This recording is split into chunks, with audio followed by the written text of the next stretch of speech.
Décoder l'astrologie, le podcast qui vous aide à interpréter le langage cosmique. Mon nom est Maude Vallière et je vous accompagne dans l'exploration de votre carte du ciel sous la lentille de l'astrologie ancienne.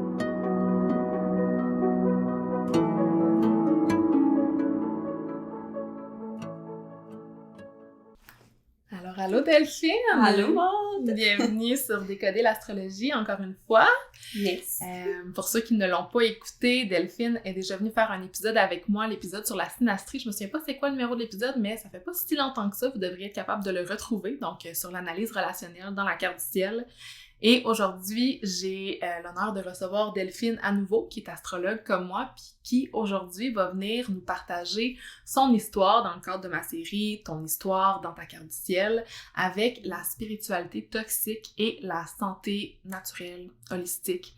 Donc, ce qui est intéressant, c'est que Delphine, sur son propre podcast qui s'appelle Rationnel, a déjà tout raconté ces histoires-là en détail. Puis aujourd'hui, on a pris quelques points de son histoire, des points qui sont astrologiques, donc différents transits, différents placements de sa carte du ciel, puis on va venir les analyser ensemble à travers son histoire. Donc sachez qu'on va être vraiment en mode observation globale, mais que si vous voulez avoir l'histoire au complet, ben ça va être sur son podcast Rationnel qui va être dans la barre d'infos de l'épisode. D'ailleurs, dans la barre d'infos de l'épisode, je vais aussi rajouter la carte du ciel de Delphine si vous voulez l'observer en même temps que votre écoute. Merci Delphine d'être là, je suis vraiment excitée de m'avoir invitée. On va faire full astrologie Maude ensemble. Oui, exactement. Geeker entre astrologues, c'est génial. Donc, la première chose que j'avais envie qu'on parle, on va aller vraiment à la base de la carte du ciel, puis on va parler un peu de ton ascendant, de ton maître d'ascendant, qui, en écoutant ton podcast, que j'ai senti s'incarner à plusieurs reprises en t'entendant dire « Ah, j'ai envie d'essayer ça. Ah, j'étais curieuse. Ah, j'avais un intérêt pour ça. » Puis en plus, le fait que tu aies un podcast sur ton histoire, ben ça fait très l'énergie de communication d'une personne gouvernée par Mercure. Donc, t'es ascendant Gémeaux, gouverné par Mercure en Capricorne. J'aimerais savoir comment, autant dans ta vie personnelle que dans cette histoire-là, comment ton ascendant Gémeaux s'est incarné pour toi. Par rapport à mon podcast Rationnel, dans le fond. Comment il s'est incarné? Mais c'est sûr que c'est ça, dans le fond, c'est que au niveau de mon histoire, dans mon podcast, c'est que je veux expérimenter plein de choses, je veux connaître plein de choses, je veux toucher à plein d'affaires. Puis, dans un endroit où est-ce que j'ai travaillé, j'ai été face à plein de gens qui étaient du monde qui vivait des choses vraiment cachées, vraiment mystérieuses, qui étaient pas dites à haute voix, des affaires que j'avais jamais comme eu référence à, mettons, dans ma vie. Puis mon ascendant Gémeaux, c'est sûr que le premier contact que quand je suis avec quelqu'un, c'est genre, cette personne-là est intéressante, qu'est-ce qu'elle a à dire, tu sais, puis ça vient tout de suite me stimuler ou pas. Puis j'ai genre à poser beaucoup de questions. Fait que surtout sur des personnes qui sont mystérieuses puis qui sont intrigantes, c'est toujours... c'est venu beaucoup me chercher, puis c'est ça qu'on ressent beaucoup dans mon podcast Rationnel, je pense, par rapport à ça. Puis mon Mercure est en maison 8. Donc, j'ai un grand intérêt par tout ce qui est mystique, ésotérique, psychologique et tout ça, puis d'aller plus profond là-dedans. Donc, je pense que c'est ça qui peut vraiment aider à comprendre un peu cet aspect-là de ma personnalité. Ouais, puis même quand tu nommais que dans ces histoires-là qu'on va explorer ensemble, il y avait beaucoup de choses qui étaient cachées, tu sais. La maison 8, c'est souvent ça, tu sais, c'est soit vivre des deuils, vivre des fins par rapport à des choses, ou que ça parle de secrets, de choses cachées, puis en ayant Mercure comme maître de ton ascendant, je dis souvent que notre maître d'ascendant, c'est un peu ce qui guide notre direction de vie, comme un peu notre GPS intérieur, fait que de vivre des choses en lien avec le secret, en lien avec des choses qui n'ont pas été dites dans l'énergie de Mercure en maison 8, je trouve ça intéressant, puis belle note, Mercure en Capricorne, podcast Rationnel. Oui, est-ce que c'est fait par exprès? Je pense que oui, mais c'est mon inspiration à cause de ça, c'est ça. Oh my god, c'est vraiment intéressant. Puis tu sais, de voir que dans l'ascendant Gémeaux, il y a vraiment cet intérêt-là aussi pour les autres, cet intérêt-là pour comprendre, je t'entendais aussi à travers ton podcast, d'un désir de rationaliser, tu sais, de vouloir faire, OK, est-ce que, par exemple, cette expérience de vie antérieure-là, est-ce que j'ai vraiment vu ma vie antérieure? Comment ça fonctionne? Comment est-ce que je veux comprendre? Fait qu'on voit que tu as un côté qui est vraiment intellectuel aussi dans ta manière d'aborder tout ça. Qu'est-ce que je voulais dire? Je m'en allais sur quelque chose d'autre après. Puis, ah oui, autre détail que j'ai trouvé intéressant, c'est que, bon, t'as ton ascendant Gémeaux, mais t'as aussi ton soleil complètement à l'opposé en Sagittaire. Ouais. Puis, habituellement, quand on observe le Gémeaux, souvent on va se dire, OK, le Gémeaux, il aime ça comprendre par la logique, les choses qui sont un peu plus peut-être scientifiques, intellectuelles, mais là, ton soleil en Sagittaire t'emmène à vouloir vivre des expériences, là. Ouais. Tu le sens-tu souvent, ça, dans ta vie, cette énergie-là d'être attiré par des choses qui te font peut-être sentir un sentiment d'aventure ou que tu vis une nouvelle expérience? Ben oui, dans toute l'histoire de ma vie, tout le temps, là, tout est une aventure, puis tout est un test pour pouvoir comprendre, tu sais, le Sagittaire, je pense que c'est ça, c'est de l'incarner, mais de le vivre pour pouvoir l'expliquer, puis, tu sais, une autre facette, là, que le Gémeaux qui est plus comme, mettons, ah, ben, j'ai lu telle chose, puis j'ai compris telle chose, ben, le Sagittaire, il va plus comme tout expérimenter l'expérience, fait que dans mon histoire, je pense que c'est un peu ça, c'est que le front de, ah, la personne a piqué ma curiosité, je m'informe, ah, c'est quoi cette affaire-là, puis ah, ben, pour le comprendre, ben, je vais aller l'expérimenter, je vais aller le faire, tu sais, je veux pas juste qu'on me l'explique, je veux l'incarner, je veux le vivre, tu sais, fait que oui, c'est vraiment un complémentaire là, pour ça. Puis le fait aussi, tu sais, que ton soleil en Sagittaire qui a envie de vivre des expériences, soit dans la maison 7, ben c'est de vivre des expériences à travers des relations que tu as eues dans ta vie, tu sais, puis souvent je dis que la maison 7, c'est ce qui vient un peu gouverner toutes les relations 1 à 1, relations intimes, partenariats qu'on crée avec les gens, puis autant tu as un épisode qui parle d'un professeur spirituel qui était une relation intime avec toi, après ça tu as une voyante que tu as rencontrée 1 à 1, fait qu'il y a comme différentes personnes que tu as rencontrées à travers ce chemin-là qui sont venues te faire vivre certaines expériences.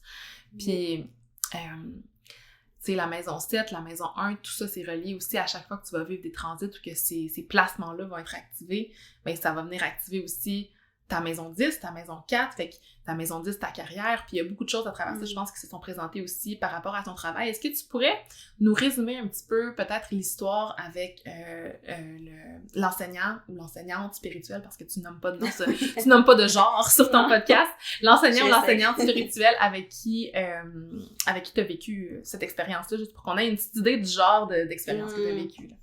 Oui, ben dans le fond, c'est ça, le podcast rationnel porte sur chaque épisode une histoire différente. Il y a l'histoire avec le professeur spirituel, on va dire le pour que ce soit moins compliqué pour moi, parce qu'effectivement, dans cet épisode-là, je sais pas si les gens vont avoir remarqué ou t'as remarqué, je suis comme la personne, là, puis on dirait que je suis tout mélangée. Fait que c'est le professeur.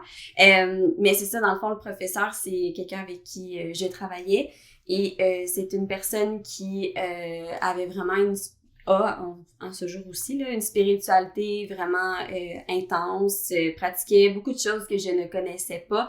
Fait que c'était tout le temps ça, un peu la relation au début avec cette personne-là, de parle de telle chose, c'est quoi cette affaire-là, tu sais, puis pourquoi cette personne-là vit ça, pourquoi moi je vis pas ça, tu sais, fait que c'était tout le temps à aller vérifier, puis au fil du temps, ben cette personne-là a vraiment attiré ma curiosité, puis j'ai fini par vouloir entretenir une relation à l'extérieur du travail, puisqu'on travaille ensemble, pour aller comprendre comment cette personne-là vivait sa spiritualité. Puis moi, je commençais à explorer ma spiritualité, puis j'avais l'impression que cette personne-là allait être une figure pour moi, pour comme vraiment me donner des outils, m'aider, puis quasiment me rendre plus pure, si je peux dire ça comme ça. Mais finalement, c'est reviré pas super bon, mais c'est ça. Puis c'est que au départ, j'ai concrétisé cette relation-là parce que j'avais un secret que je portais puis que j'avais envie de parler avec quelqu'un pour qu'on m'écoute, tu sais, un petit peu une espèce de psychologue, mais finalement, je me suis ramassée dans des trucs spirituels, au fond. Fait que là, mon Mercure en maison 8, encore une fois, donc secret et tout ça, vouloir dévoiler ça et tout. Puis c'est ça, en gros, je sais pas si ça fait... Ouais, c'est exactement ça, tu sais, puis à travers, justement, ce dévoilement-là de quelque chose qui était précieux pour toi, l'énergie, justement, de ce qui se trouve dans ta maison 8, puis un peu de Vénus en Scorpion, hein, tu sais, qui est dans ce désir-là d'explorer les profondeurs, ben je pense que tu t'es mis vulnérable. Ça aussi, c'est un bel apprentissage de la Lune en Cancer, que tu dans ta carte ciel, apprendre à partager ses émotions de manière vulnérable, puis tu l'as fait avec grandeur, avec ouverture, puis vous irez écouter le podcast pour savoir comment ça s'est terminé, mais cette personne-là a fini par faire quelque chose qui était totalement pas éthique, puis que ça t'a déstabilisé, ça t'a fait mal, là. C'était vraiment... Ça a créé beaucoup de confusion, là. Beaucoup d'énergie de poisson mélangée avec tout ça, là, mais c'était pas clair, cette relation-là, puis les deux dans les deux sens, je pense qu'on s'est mal compris, puis ça a pas bien fini. Ça va être un bel exemple à observer quand on va regarder ton Saturne en Poisson, d'ailleurs, dans un instant. D'ailleurs, t'es dans ton retour de Saturne en Poisson, fait que c'est intéressant que tu parles de ça en ce moment sur la sphère publique aussi, ton retour de Saturne en Poisson qui est dans la maison 10. Avant qu'on se dirige vers notre prochain sujet, j'ai envie de te demander encore en lien avec ton soleil en Sagittaire en maison 7, peux-tu nous donner d'autres exemples d'expériences que tu as vécues à travers des relations comme celle-là, par exemple? Je le sais, en ayant écouté ton podcast, qu'il y a d'autres personnes que tu as rencontrées. Si tu peux me nommer quelques-unes de ces histoires-là en résumé, puis les gens pourront aller écouter le reste sur ton podcast, évidemment. Déjà, dans la première épisode, je parle du centre spirituel. Dans le centre spirituel, j'ai eu affaire avec une propriétaire d'un centre holistique. Donc, moi, j'appelle le centre spirituel, mais c'était pas ça qui s'identifiait, mais clairement que c'est ça au final quand que tu rentres dans ce centre-là. Puis cette personne-là aussi a été comme une espèce de figure d'autorité là, un peu spirituelle. Quand je suis rentrée là-bas, j'ai pas travaillé là longtemps, mais j'ai travaillé comme astrologue à cet endroit-là, puis cette personne-là aussi, ça a été des conflits sur ma façon de travailler, ma façon de faire l'astro, que cette personne-là, c'était une style médium au final, que j'avais pas compris au début c'était quoi exactement son rôle dans ce centre-là. Puis il y a eu beaucoup d'accrochage aussi avec cette personne-là à la fin, de devoir mettre mes limites. J'ai envie que tu racontes juste le moment où est-ce que tu n'avais pas l'heure de naissance d'une personne pour sa carte du ciel. Moi, en tant qu'astrologue, ça m'a sidérée. Seigneur! OK, mais dans le fond, c'est ça, cette propriétaire-là de ce centre-là, c'était une personne finalement qui canalisait, qui entendait des messages, disait des choses, faisait des soins énergétiques, des soins d'ancienne vie. Fait qu'au final, je me suis rendu compte qu'elle faisait plusieurs choses. Puis, dans le fond, c'est que quand je prenais mes rendez-vous, cette personne-là, elle prenait des rendez-vous avec ses clientes, puis elle me vendait beaucoup, elle mettait beaucoup de l'avant, puis elle me vendait aux autres personnes, aux clientes qui étaient là-bas. Elle va vous donner les réponses, elle va vous expliquer pourquoi vous avez vécu ça, nanana. Puis moi, j'étais pas d'accord avec ça. Puis aussi, elle disait, c'est pas grave si t'as pas ton heure, elle va faire ta carte du ciel pareil. Puis moi, c'était clair dans ma tête que pour faire une carte du ciel, ça prend 1 heure de naissance. Puis finalement, je me suis rendu compte que cette personne-là, elle prenait les rendez-vous et elle canalisait l'heure, puis eux, ils rentraient les heures là, des personnes qui savaient pas leur heure de naissance. Donc moi, ça a été un non catégorique, puis c'est ça qui a fait que je suis partie. Là, mais ouais. C'est intéressant parce que je pense que dans cette période-là, rappelle-moi l'année pour qu'on soit certain. Là, on est en l'été 2021. Oui, c'est ça. Pic de spiritualité. Ouais, été 2021, je pense que bon, t'avais autant Saturne qui traversait ta maison 9, t'avais Jupiter qui traversait ta maison 9, puis si on observe ta carte dans un angle traditionnel, ben toi, ta maison 7 est en Sagittaire, donc ta planète relationnelle, c'est Jupiter. Fait que ce qui démontrait ce qui se passait au niveau de tes relations à ce moment-là, ben Jupiter en Verseau, en maison 9, tu sais, rencontrer toutes ces relations-là, un à un, qui sont comme un peu des enseignants spirituels, qui te mènent vers un certain éveil spirituel, mais qui le font d'une manière qui est quand même hors norme, tu sais, puis qui diffère aussi de ton état d'esprit, fait que je trouve ça quand même intéressant de le voir comme ça. Est-ce que t'en as d'autres que tu pourrais nommer peut-être en rafale là, pour donner aux gens l'envie d'écouter elle? Ben là, dans le fond, il y a cette personne-là, il y a le professeur, il y a la médium aussi. Je dis la médium, mais c'est une voyante, là. J'ai su la différence entre une voyante qui dit l'avenir puis une médium qui parle avec les morts. C'est vraiment la différence, là. Donc, dans le podcast, je l'appelle la médium, mais l'épisode s'appelle la voyante, finalement. Donc, j'ai rencontré aussi une voyante après mon historique avec le professeur, puis cette personne-là, finalement, elle aussi a voulu comme m'imposer certaines façons que je travaillais pas comme il faut selon elle, parce qu'elle était médium, était voyante aussi, fait que elle avait sa façon de prise de rendez-vous, puis elle a pris rendez-vous pour des cartes du ciel avec moi, puis elle m'a imposé sa façon de voir les choses aussi, fait que ça a été beaucoup de combattre contre l'autorité aussi, puis tout ça. Fait qu'il y a eu cette médium-là. Saturne en Verseau, maison 9. C'est ça. Comme, Seigneur.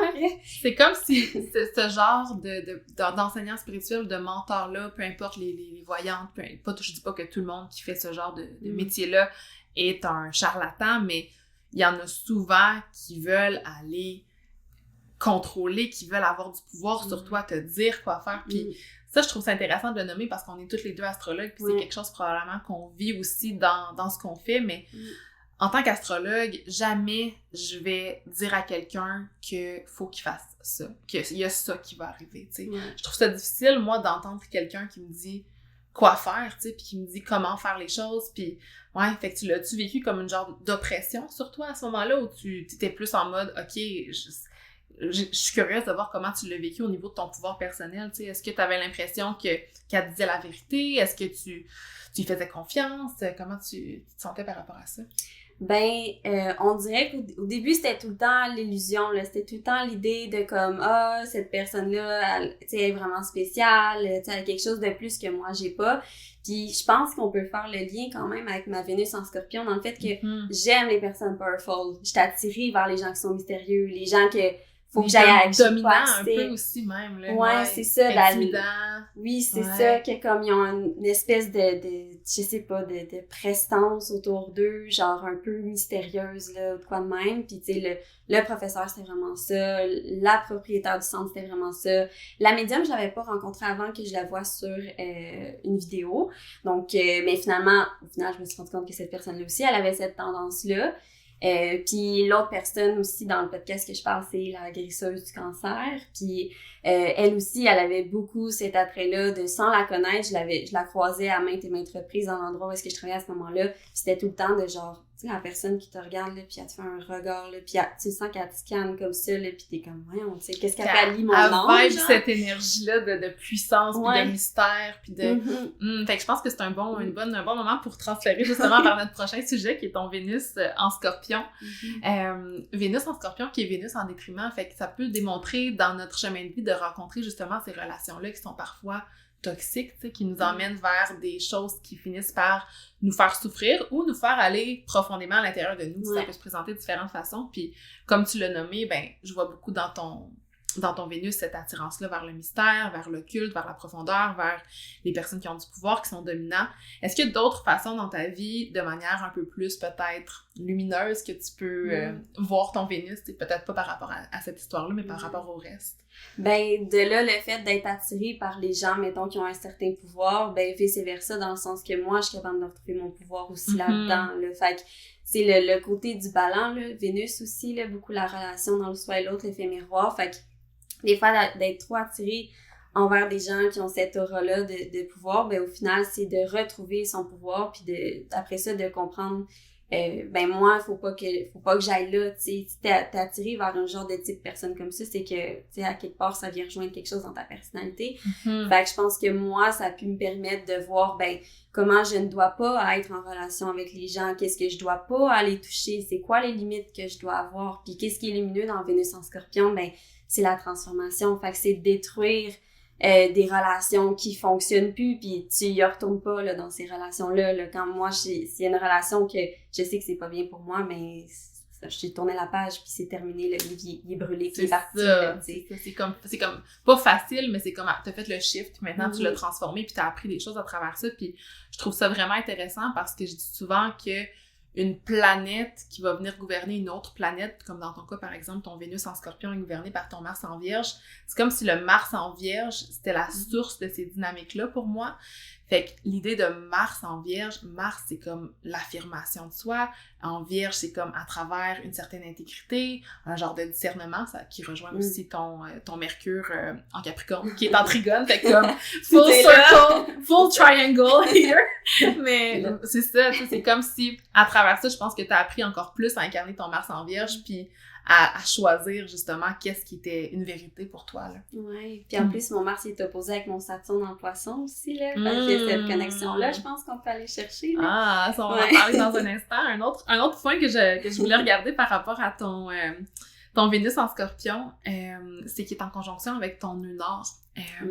Puis je le sais que tu pratiques un style d'astrologie qui est un peu plus moderne. Moi, je pratique l'astrologie qui est traditionnelle. Puis souvent, la vision des nœuds lunaires est un peu différente. Fait que je vais te partager ma perspective. Tu me partageras la tienne après.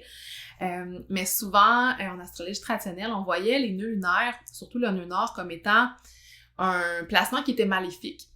Maléfique, faut pas s'imaginer que c'est le diable puis que c'est intense puis blablabla, mais c'est surtout que c'était pour vous ramener un peu dans le pourquoi du comment, les nœuds lunaires qui étaient appelés Rahu et Ketu est associé à le mythe d'un dragon qui était assoiffé de pouvoir. Puis on associait le nœud nord à sa tête, donc qui avait soif pour une immortalité, puis sa queue comme quelque chose qui était un laisser-aller.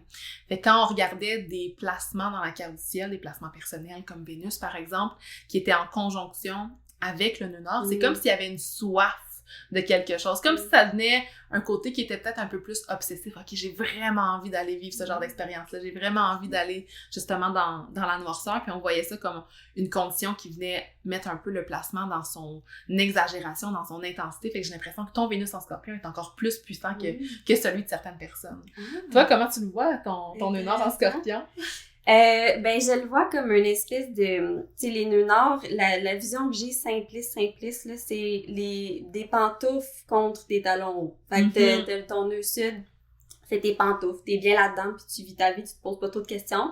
Puis si t'as envie d'aller sortir dehors puis de vivre d'autres choses, ben il faut que tu mettes des souliers puis que tu changes puis que tu sois moins confortable. J'aime ça la métaphore, j'avais jamais entendu ça. Ouais, moi c'est comme ça que je le vois maintenant, tu sais, avec le fait de toute ma spiritualité que j'ai vécue, que j'aurais pu avoir un autre discours, mettons 2021, je t'aurais dit c'est ma dernière vie puis tout, tu sais, ça aurait été d'autres choses, mais maintenant je le perçois comme ça plus simplement. Puis c'est plus, mettons, le côté, tu sais, mon nœud solaire il est en taureau, fait que le confort de tout ce qui est confortable, c'est le signe du taureau, c'est ça, là. Fait que le côté de l'argent, le travail, le quotidien, tout ce qui te donne un petit peu plus de confort. Puis le nœud en Scorpion, nœud nord, j'ai l'impression que c'est comme une direction que je dois aller vers quelque chose de plus d'occulte, de plus me transformer, de plus vivre d'autres choses énergétiques, tu sais, d'aller vivre des affaires comme ça. Fait que je pense que c'est ce que j'ai fait. Mais conjoint avec Vénus, je pense que c'est ça, c'est que ça vient en lien avec des relations. Puis là, c'est peut-être un peu du karma, tu sais, si on pousse dans l'ésotérisme. Fait que, c'est vraiment ça. Je pense qu'il y a quand même des points en commun dans notre vision parce que toi, tu utilises justement la métaphore des pantoufles et des talons hauts. Puis moi, j'utilise souvent la métaphore de le nœud sud, c'est le secteur de ta vie qu'on baisse le volume. Puis le nœud nord, c'est le secteur de ta vie qu'on augmente le volume. Fait qu'il va y avoir une grande attirance vers ça. Puis là, j'ai envie de nous ramener à Vénus et nœud nord en Scorpion, mais dans la maison 6. C'est toutes ces expériences-là de désir d'aller explorer, ben ils ont été en lien, avec ta santé, à certains moments, qui est une thématique de la maison 6, puis avec ton lieu de travail, qui est aussi une thématique de la maison 6, de ce qui était présent dans ton quotidien. Est-ce que tu le vois aussi, ça, qui se présente à travers, parce que je sais que ta saison 2 est plus sur la santé, est-ce que t'as vécu un côté obsessionnel par rapport à la santé? Peux-tu nous en parler un petit peu? Ouais, ben oui, tout à fait, là, dans le fond. Mais je trouve ça intéressant, en fait, que tu parles du volume qui augmente, parce que oui, c'est effectivement, si je pense à mon secteur de maison 6, il y a comme... je pense que le volume, il est dans le tapis, puis il y a du screen qui est là, genre. Ouais, moi, j'ai le nœud dans le tapis, dans le Sagittaire, dans Maison 3, fait que tu sais, la communication, puis tout ça, fait que tu sais, c'est quand même intéressant à observer comme ça. Ouais, je réfléchis en même temps. Mais oui, tu sais, dans le fond, la Maison 6, ça a toujours pris beaucoup de place, puis je me souviens qu'au début, quand j'ai commencé l'astrologie, puis j'avais appris sur les maisons un petit peu, puis j'avais vu que la Maison 6, c'était la maison de la santé, puis tout de suite, dans ma tête, j'étais comme... Ben oui. Là, j'avais vu que j'ai comme, dans le fond, j'ai Pluton, Vénus, mon nœud lunaire là-dedans. Puis ça a toujours été un secteur de ma vie qui a toujours pris beaucoup de place. Là. Quand j'étais jeune, j'étais tout le temps malade. Là, genre, je rhume à côté, grippe tout le temps, problème digestif. Genre, c'était comme mon quotidien, là, la maladie. Puis j'étais bien là-dedans aussi, d'une certaine façon. Puis c'est ça, ma saison 2, ça porte sur le fait de un petit peu le côté obsessionnel que je peux avoir à ça, puis le côté de plaisir, Vénus, mais en même temps Pluton, l'autodestruction, détruire, puis genre obsessif, puis un peu ce qui est caché et profond en dedans de moi, là. Fait que la saison 2 porte beaucoup sur ça, sur le côté que j'ai travaillé dans un magasin de produits naturels, puis ça a été le fun, j'ai appris beaucoup de choses, c'est venu me stimuler, puis j'ai créé beaucoup de relations aussi. Par rapport à ça, mais ça c'est venu me détruire sans que je m'en rende compte, puis c'est un pattern de vie que j'explique dans ma saison 2 de quand j'étais plus jeune, j'ai eu des intoxications alimentaires, après ça j'ai eu des troubles alimentaires, et de 26 à 28 ans, dans mon pic de spiritualité, en même temps que côté de santé naturelle, j'ai vécu un genre, c'était plus des problèmes de santé, mais / troubles alimentaires sans que je m'en rende compte, puis c'est ça que j'apporte dans la saison 2, que je catch finalement c'est quoi qui m'est arrivé, puis la roue dans laquelle j'étais à cause de ça. Fait que ouais, c'est comme un secteur qui est pas tant, qui est le fun, mais qui est comme pas facile. C'est intéressant parce que je trouve que autant ça vient s'ajuster avec ta vision moderne de Pluton, que Pluton, c'est quand même un secteur d'intensité, là, on s'entend, que la vision traditionnelle du nœud nord qui est maléfique dans ta maison 6, de tout ce que tu as vécu par rapport à ta santé, puis tout ça, fait que c'est vraiment intéressant. Puis d'ailleurs, ce placement-là de Vénus en Scorpion, quand j'écoutais ton podcast, ben, il était activé à différents moments de ces expériences-là que tu racontes. Fait que ça nous montre comment des placements qui sont natals, dans notre quartier natal, nous parlent de notre chemin de vie au complet, puis que cette promesse natale-là va venir être activée à travers le temps par les transits qui vont activer ces placements-là. Fait que je pense que tu avais eu une pleine lune en Scorpion là, avec ton enseignant spirituel qui t'avait juste... C'était là que ça avait été le plus intense, puis après ça avait été un release, tu sais. Ah ouais, vraiment. Puis tu sais, je fais une mise en contexte, là, cette pleine lune-là en Scorpion, c'est une soirée que j'étais chez nous, puis j'avais écouté un film, puis ce film-là portait sur des troubles alimentaires. Puis là, puis il y avait une histoire reliée au genre de secret que je portais, là, puis ça m'a juste comme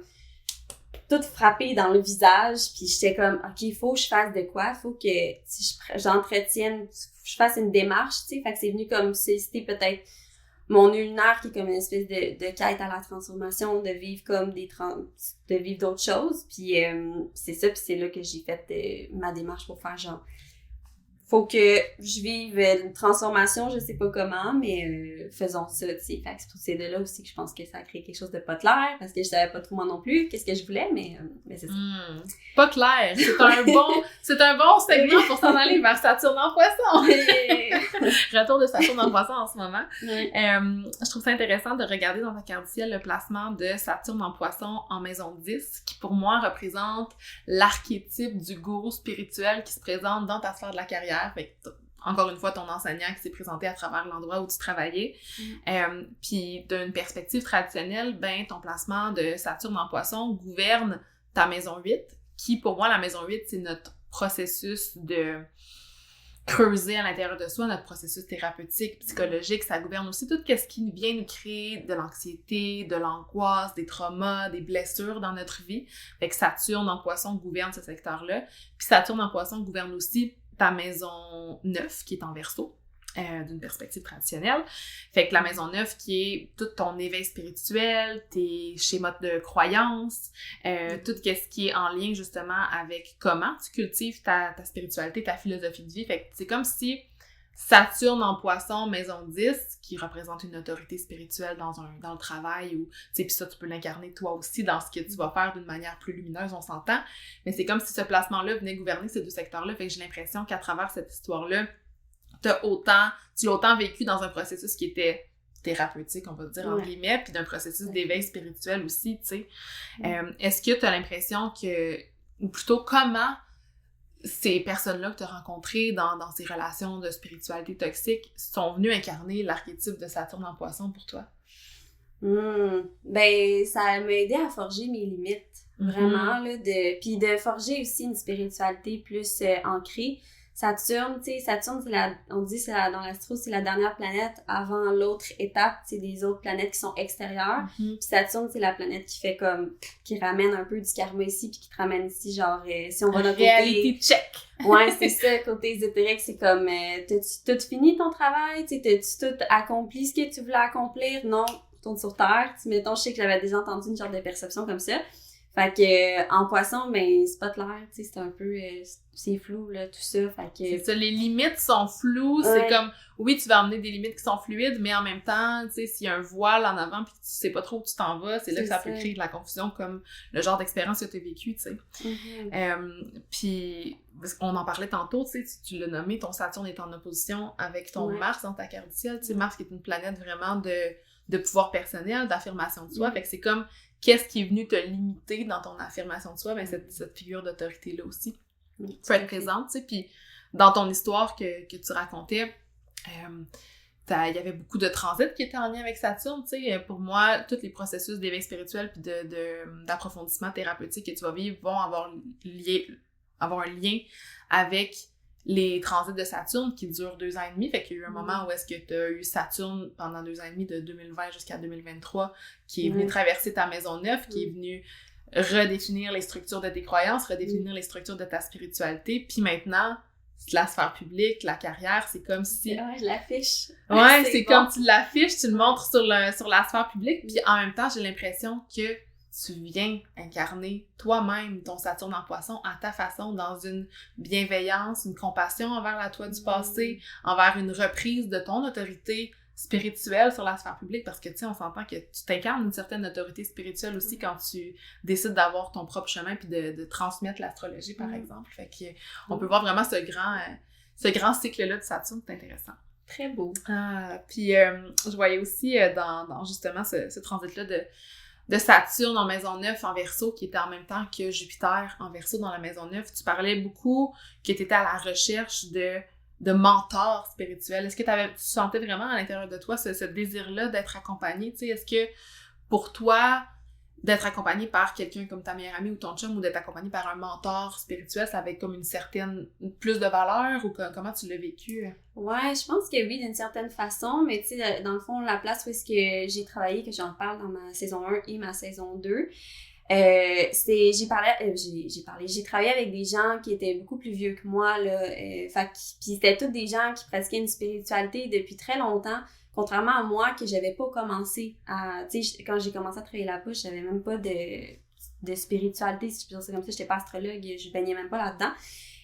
Puis ça a été vraiment des personnes qui m'ont appris des choses, qui m'ont montré des choses, qui m'ont parlé de leurs croyances, puis c'est juste que j'étais en maison 9, c'était all for it, puis c'était les gens avec qui je travaillais, mais les gens que je côtoyais, c'était tout le monde dans ce milieu-là, fait que ça faisait beaucoup d'informations, puis c'était difficile de se retrouver là-dedans, puis ben Saturne, j'ai l'impression que c'était ça, c'est un petit peu la recherche de maturité, puis d'avoir l'impression que cette personne-là, de chercher quelqu'un qui avait tellement d'expérience à m'apporter, ben c'est ça un peu le professeur, certainement, là, qui a été vraiment cette figure-là pour moi, puis on dirait que quand tu commences la spiritualité, tu connais pas trop ça, puis là, je me souviens que dans ce temps-là, on parlait un petit peu de chamanisme, là, puis le côté comme ça, là, tu sais, d'avoir un professeur, puis le professeur avec qui j'ai été en contact, lui-même avait un professeur, tu sais, c'était comme, il y avait un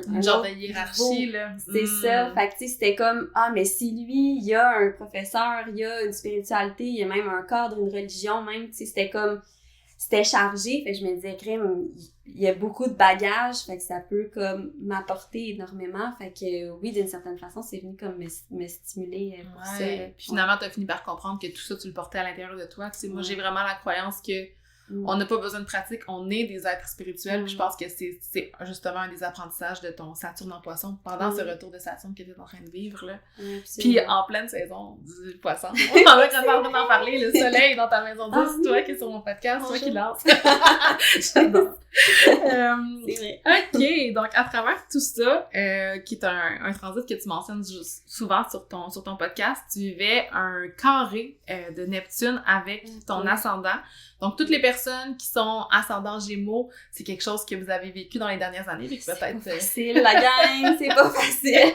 Fait comment tu l'as vécu? Peux-tu nous en parler un peu? Ah mon Dieu, ça, je peux en parler genre pendant 40 minutes, je pense, mais en gros, un carré avec Neptune, c'est comme... C'est du brouillard, c'est plus t'es qui, tu sais plus où c'est que tu t'en vas, tu sais plus quelle direction prendre, puis comme dans mon cheminement, dans le fond, c'est que j'ai été dans une voie au niveau de ma carrière, fait que Neptune est dans ma maison 10 depuis 2012, en finissant le secondaire, moi, j'étais tombée Neptune maison 10, fait que je savais pas quel cours faire, quelle voie prendre, quelle vocation, puis tout ça.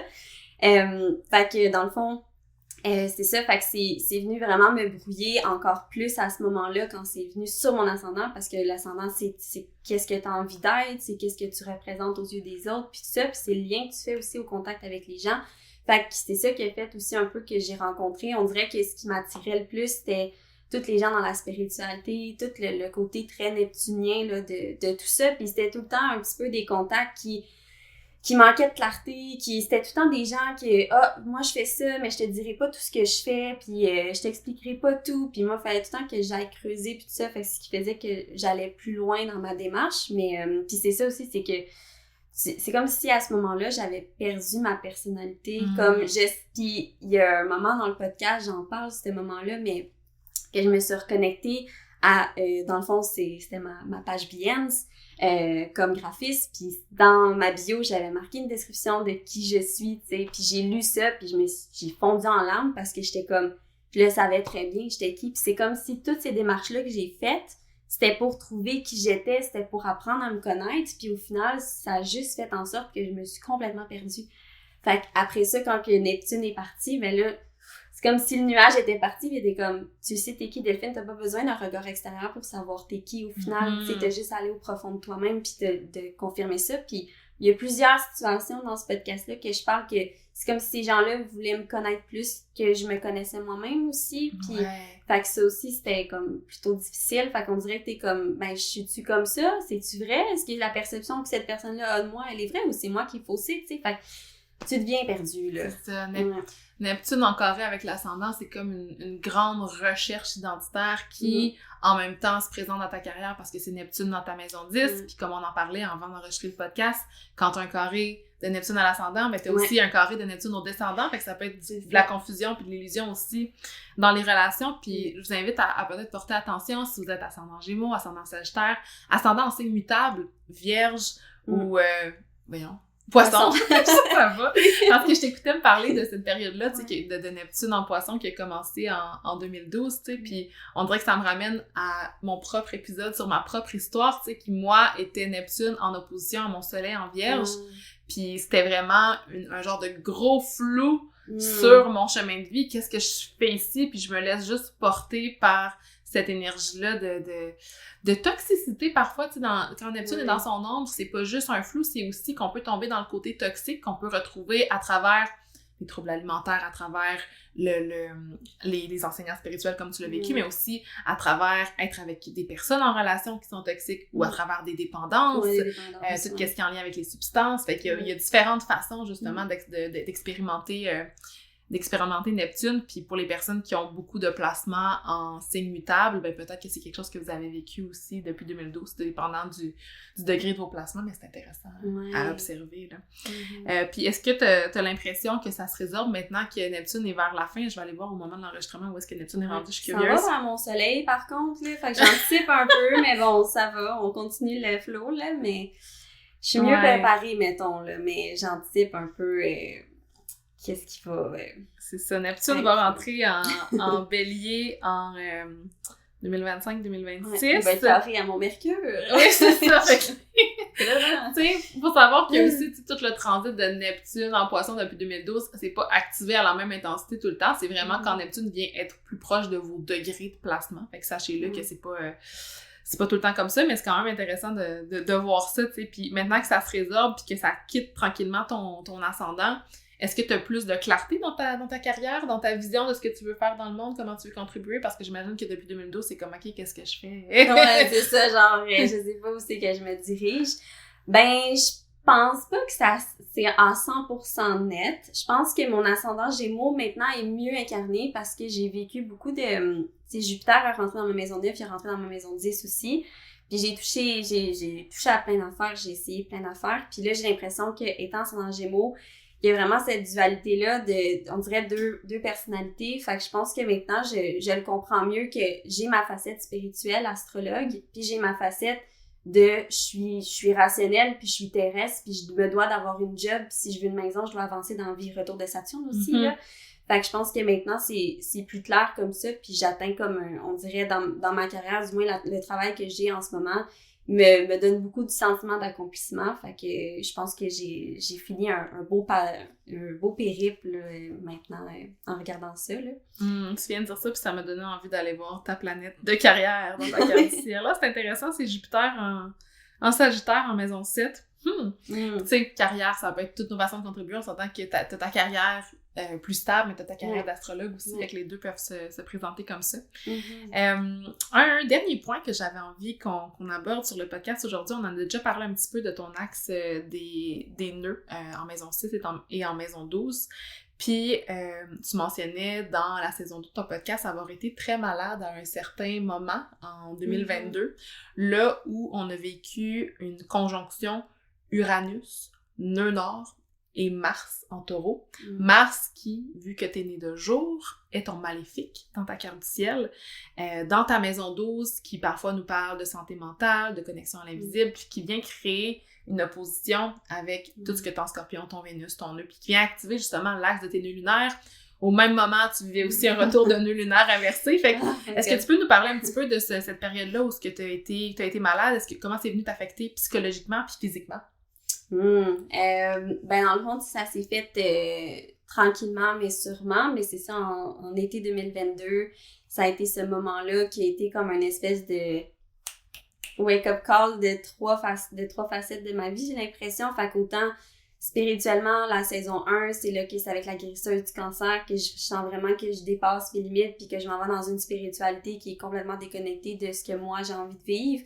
Puis au même moment, dans la saison 2, c'est là que, dans le fond, je sors un peu du fait que je m'auto-sabotais avec des suppléments naturels, en fait, là, puis que ça me crée plein de problèmes de santé sans que je m'en rende compte, puis que d'un côté de moi, qu'il y avait le désir de m'aider, de me rendre service, Mars en Vierge, mais le côté que ça, quand t'essaies de t'aider, mais au final, tu te crées du mal. Fait que c'était un petit peu comme ce côté-là. Puis quand on a eu cette conjonction-là, je pense qu'Uranus est venu vraiment stimuler ma maison 12 de genre, là, tu te rebelles, là, tu sors tout ça, ça crée du stress, ça crée de l'anxiété, t'as besoin de changement, faut que tu changes, faut que tu vives d'autres choses. Puis Mars, c'est vraiment l'action, l'affirmation de soi aussi. Puis les nœuds, ben, c'est tout un peu l'espèce de karma à travers ça, puis de peut-être monter le son un petit peu de la maison 12, puis de me remettre un petit peu dans mon cocon, puis de prendre soin de ma santé mentale à travers ça et tout aussi, tu sais, puis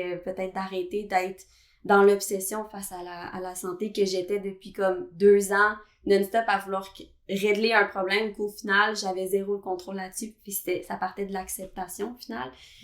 Fait que c'est ce que j'ai compris là, à ce moment-là. Là. Ouais, je trouve ça intéressant la notion du contrôle avec tout ça qui se passe dans le taureau, puis j'aime ça que tu aies dit, tu sais, monter le volume dans ta maison 12, parce que c'était comme je te dis dans ma métaphore de nœud nord qui montait le volume, mais le nœud nord était à cet endroit-là à ce moment-là, puis pour moi, c'est comme un peu monter le volume de ce qui était présent dans ton inconscient. C'est comme si tout ce que tu vivais par rapport à ta santé, axe maison 6, maison 12, venait à être révélé dans ton inconscient. Puis pour moi, un retour de nœud lunaire inversé, c'est un peu ça l'énergie, c'est d'être tiré des deux côtés vers dans ton cas, c'est l'axe de la maison 6 et la maison 12, fait que je suis autant tirée vers le désir de prendre soin de mon corps, de prendre soin de ma santé, puis de ce que je vis par rapport à ma santé, mais je suis autant dans tout ce qui est intangible, qui est invisible, qui est spirituel. Tu sais, toi, comment tu l'interprètes, cette énergie-là de nœud lunaire inversé?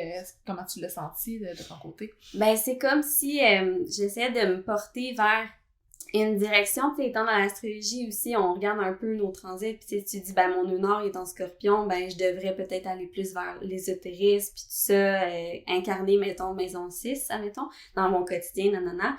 Fait que de l'avoir à l'opposé, c'était comme si je devais finalement m'orienter dans l'opposition de cette direction-là, fait que c'était très challengeant, puis c'était un peu, tu sais, avec le Corée Neptune, c'était pas évident à comprendre tout ça, mais au final, de retrouver de l'apaisement, du calme, puis de retrouver le pouvoir par rapport à mon corps, tu sais, d'y redonner son pouvoir au lieu de moi vouloir contrôler ça un petit peu, là. Fait que dans ma saison 2, c'est pour ça que je parle, puis de lui refaire confiance, mais c'est ça, c'était comme si...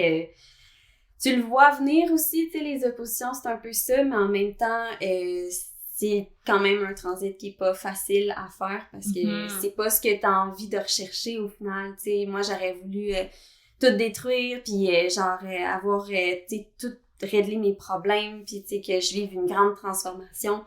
Mais au final, c'était pas ça du tout qu'il fallait que je fasse, là. Fallait que je m'apaise, puis fallait que je m'ordonne un petit peu de self-care, de 5 sens du taureau, là, tu sais, puis que, ouais. Je trouve ça vraiment fou, comment on peut le voir dans ta carte du ciel, puis tu sais, dans ma vision des nœuds lunaires, puis je pense que tu l'as bien expliqué, il y a comme vraiment une conscience cyclique. À certains moments, tu vas avoir ton retour de nœud lunaire le même, et ton retour de nœud lunaire inversé, puis c'est quoi cette valse-là entre les deux pôles de tes nœuds lunaires? Souvent, dans une astrologie qui est un peu plus karmique, ou je pense évolutive, j'entends souvent je dois aller vers mon nœud nord, mais dans ma vision, on dirait que les deux viennent danser ensemble à travers les transits qui sont activés, puis que tu peux monter le volume, baisser le volume à certains moments, tout dépendant de ce que tu vas avoir de besoin, tu sais, puis je pense que c'est ça que tu as intégré, puis pour moi, l'axe Scorpion-Taureau, c'est vraiment un axe qui nous parle de faire confiance, de sécurité, qui nous parle de contrôle, puis c'est comme si tu t'es senti en sécurité à un certain moment dans ton corps, t'as appris la sécurité dans ton corps, t'as appris à laisser aller le contrôle, puis ça s'incarne vraiment autant dans toute la maison 6, qui est la santé physique, le quotidien, le travail, que ta connexion à ta spiritualité avec la maison 12. Ah, puis je sens que justement pour toi, cette période-là où il y a eu la grosse conjonction nœud nord, Mars, Uranus, ben ça a été sûrement un genre de libération d'Uranus. C'est le changement choc d'Uranus qui est comme « Let's purge this! » Ah oui, ça, mais tu sais, j'y repense, puis tu sais, grâce à toi, tu m'as amené ce côté-là. Moi, je l'avais pas vu, ce transit-là, puis tu sais, ça a tellement été ça, c'est en été 2022, puis ça a été l'arrêt de tous mes suppléments. Je prenais 10 suppléments par jour, fait que c'était lourd, là. Fait que c'est de tout arrêter ça. Après ça, c'est d'arrêter d'aller voir des gens dans la spiritualité, c'était d'arrêter d'aller voir des gens dans la médecine naturelle, parce que j'essayais de guérir mon âme, de guérir mon corps, de tout guérir à tous les niveaux, puis j'utilisais la spiritualité pour guérir tous les traumas, les karmas que je portais, whatever. Puis d'un autre côté, j'avais la médecine naturelle qui était pour guérir mes problèmes digestifs, guérir mes problèmes de peau. Fait que c'était comme trop d'affaires. Puis là, à un moment donné, 2022, c'était comme, tu sais quoi, tout ça, c'est de la merde. Arrête tout ça. Fait que ça a été de tout annuler, puis de vouloir m'échapper de ça, me sortir de ça. Puis c'est ça que j'ai fait, puis c'est ça qui m'a aidée au final. C'est beau que tu le transmettes aujourd'hui, puis que tu en parles, parce que j'ai l'impression que ça va pouvoir parler à plusieurs personnes ici, tu sais, puis dans l'observation, justement, de l'axe des nœuds lunaires, je pense qu'il y a vraiment une conscience de... C'est comme s'il y a vraiment des extrêmes. Tu as été intensément là-dedans, puis après, tu as fait « je lâche tout ouais. ». Fait que si vous observez... c'est ça, si vous observez vos nœuds lunaires dans votre carte ciel, parce que moi, ça me rejoint beaucoup pour mes propres nœuds lunaires dans une autre forme, tu sais. Mais si vous observez vos nœuds lunaires dans votre carte ciel, comment est-ce que vous valsez entre ces deux extrêmes-là dans votre vie? Si je vous donne mon exemple personnel, tu sais, moi, j'ai mon nœud nord en Sagittaire et mon nœud sud en Gémeaux. Puis pendant mon retour de nœud lunaire inversé, c'est là que j'ai vraiment commencé à étudier l'astrologie traditionnelle de manière plus intense, fait que plus dans le côté technique, dans le côté intellectuel, dans le côté très les faits, la lecture, tout ça.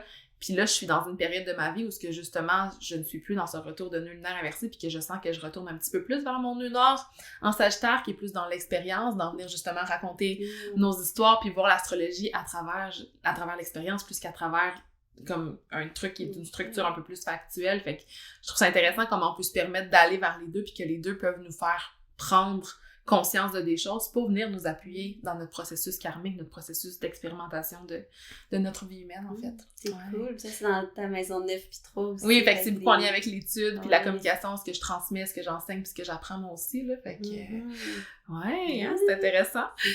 Fait que c'est ça qu'on avait pour aujourd'hui, pour vous, au niveau des transits. Est-ce qu'il y avait autre chose que t'avais envie de jaser par rapport à ça avant qu'on se quitte? Est-ce que t'avais quelque chose que t'avais envie de partager? Je dirais que dans le fond, tu sais, tout ce que tu vis au final, ça te forge là aussi, là. Fait que tu sais, des fois dans l'astrologie, les gens ils ont peur de des mauvais placements, puis des placements plus difficiles ou tout ça, ben comme, tu sais, je pense que c'est ça l'énergie du Scorpion, là, c'est genre, tu vas dans ta noirceur pour ressortir dans ta lumière. Fait que tu sais, en ce moment, je me sens dans ma lumière, puis je pense que je suis contente de pouvoir partager ça, puis je suis contente que tu m'aies invitée. Merci tellement, Delphine. Je suis vraiment en gratitude pour cette conversation-là, puis je trouve que, tu sais, parfois de raconter ce genre d'histoires-là qui ont été vraiment deep, puis que nous-mêmes, on s'est rendu compte qu'on a fait des erreurs, qu'on a accepté des choses, ou qu'on a cherché des choses qui étaient pas nécessairement bonnes pour nous, puis d'oser le dire, d'oser avoir l'humilité de dire « Ah, j'ai fait cette erreur-là, puis maintenant j'ai appris », c'est tellement puissant pour toutes les personnes qui vont pouvoir l'écouter. Fait que merci d'avoir pris le temps de venir jaser de ça avec moi. Fait que je vous invite à aller écouter le podcast de Delphine Rationnelle qui va être dans la barre d'infos de l'épisode. Allez la suivre sur Instagram. Puis si vous avez des questions, vous pouvez aller lui écrire. Si vous avez envie de venir jaser de votre histoire sur mon podcast, envoyez-moi un petit courriel. J'en ai encore une couple à répondre. Merci pour votre intérêt. Mais j'ai... Genre, le feeling que j'ai en ce moment, c'est comme, je suis tellement gratitude pour cette série-là, c'est tellement excitant. Merci. Une bonne lignée, là, c'est vraiment cool. Merci, Delphine. Merci beaucoup.